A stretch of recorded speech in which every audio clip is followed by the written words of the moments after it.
Trump's closing arguments. I think people can see them to the extent that, like, you know, he's staying on message. He has what he calls a weave. Did you know that? He calls it the weave. Yeah. Can you explain the origin of that for me? It's the weave. I go back and forth and I weave. Oh. And that's the way it is. I get lost, and then I realize, like, oh, I can't keep track of what I'm saying. Yeah, it's basically a justification to string so many kind of seemingly non sequiturs together. He's looming. He learned that from his girlfriend. Weaving, looming. All right.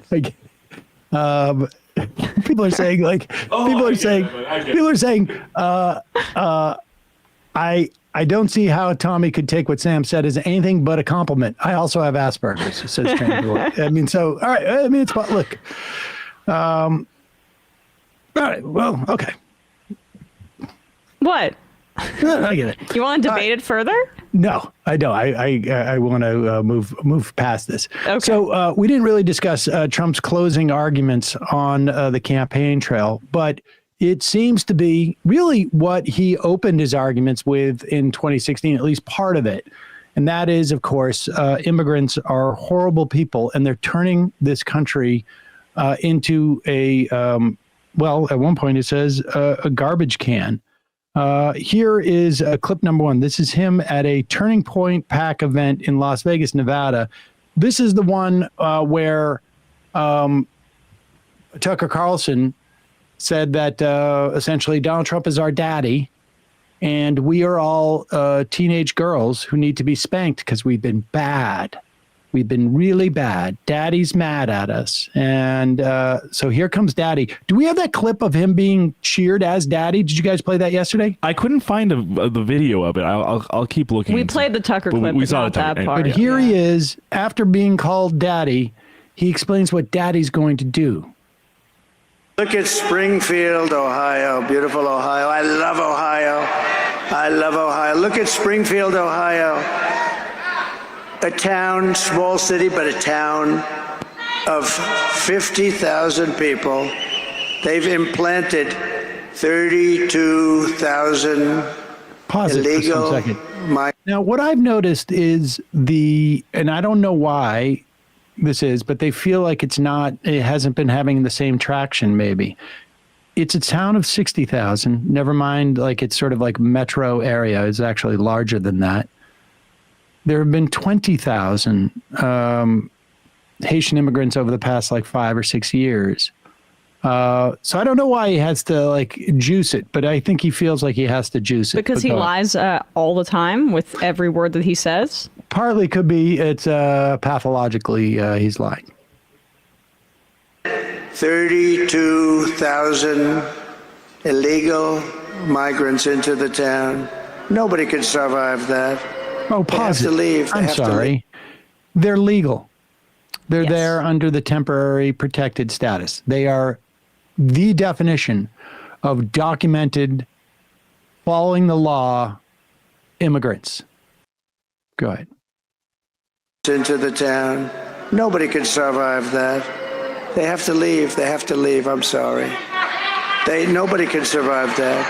A 50,000 person town, quickly 32,000 illegal migrants. They call them legal because they had a little trick, but it's illegal. I will rescue every town, and every town is petrified, even if they don't have them, because they know they're coming. They're heading for the towns. They're heading for the towns. Who could do this to our country? Who could do this? Who could do this to our country? It's only good if you are a politician thinking about running for office and running against them. That's about the only thing that's good for. Who could do this to our country? Who could allow this to happen to our country? I will rescue every town across America that has been invaded and conquered, and we will put these vicious, bloodthirsty criminals in jail or kick them the hell out of the country, and we'll do it very fast. Solo energy. But it's full on. I mean, we're at full on fascism, racism. I mean, first 100%. off, you pull those 20,000 people out of that town, the town's going to collapse, literally collapse. If you look at tax revenues have gone up precipitously over the past couple of years in particular.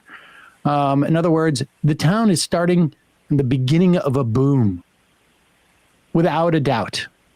Are there going to be housing issues? Yes. There are housing issues all across the country. Do we need lower rents? Yes. You won't talk about that because that's not really the issue. The only thing that they say they offer in that regard is J.D. Vance saying we should be able to build on federal lands. And it's like, you know, Matt makes this point often. There's a lot of open space in parts of the country, even spots like Montana, which has been taken over by, you know, luxury homes at Big Sky, which is a big resort there, and other ski places there.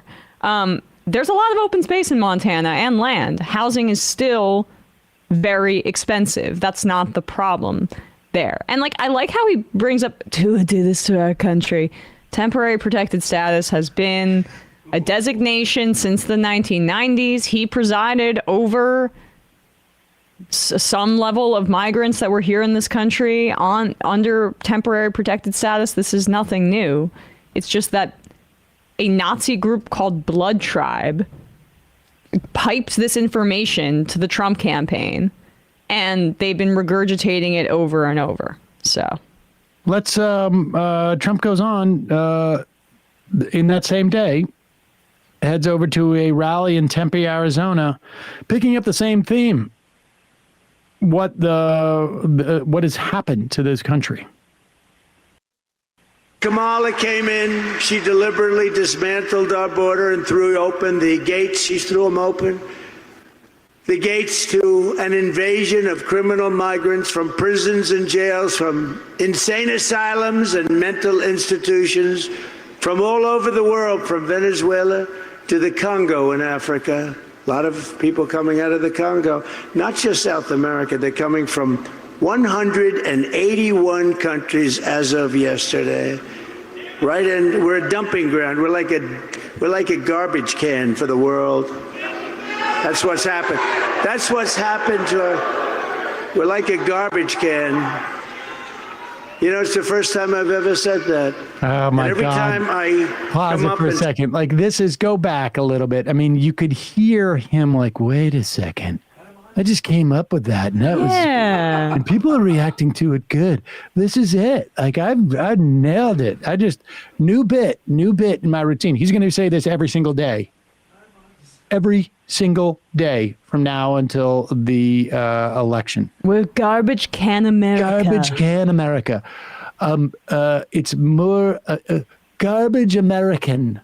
That's what we are. Garbage American. Garbage American. Go ahead. That's what's happened to our. We're like a garbage can. You know, it's the first time I've ever said that. And every time I come up and talk about what they've done to a country, I get angrier and angrier. First time I've ever said garbage can, but you know what? It's a very accurate description. Meanwhile, she cruelly forced our border agents to help facilitate her wicked betrayal of America. And by the way, the Border Patrol last week gave us their complete and total endorsement, and they said she is the worst. So there it is, closing this campaign on the thing that has always worked for him, which is, you know, scaring immigrants. He polls well on this. It has shot up a little bit in the polls, supposedly, over the past couple of weeks in terms of its importance to his voters, but I suspect that's a similar a cohort of people. I guess we'll find out if it works. I mean, I do think it's an interesting thing that we could dynamic to kind of parse, is just like where the Republicans have gone from this flag waving patriotism to, like, they'll acknowledge that costs of living in this country or standards of living have decreased for a lot of people, and that it's really hard and people are in a precarious situation often, and that our system hasn't provided for them, but they won't acknowledge it in the material way. Like, it's now no longer America's so great, look at our fighting force. Trump's like, America's shit because of these people, basically.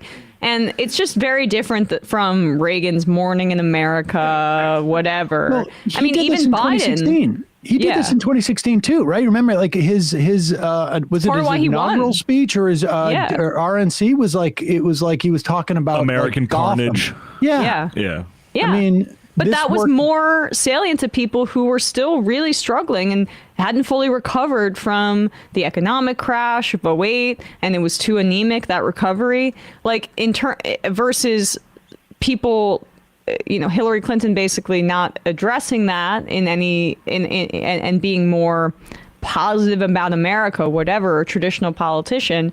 That's part of what he tapped into. But it's not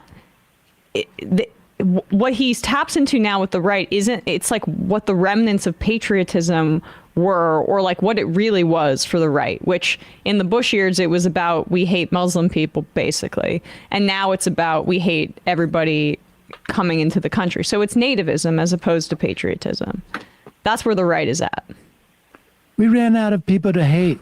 Yeah. And so we had to cycle it back around. Hey, folks, don't forget to hit the subscribe button and check out our daily show. We do it every day at 12 p.m. Eastern for about 2.5 hours. We even take phone calls. You should check that out.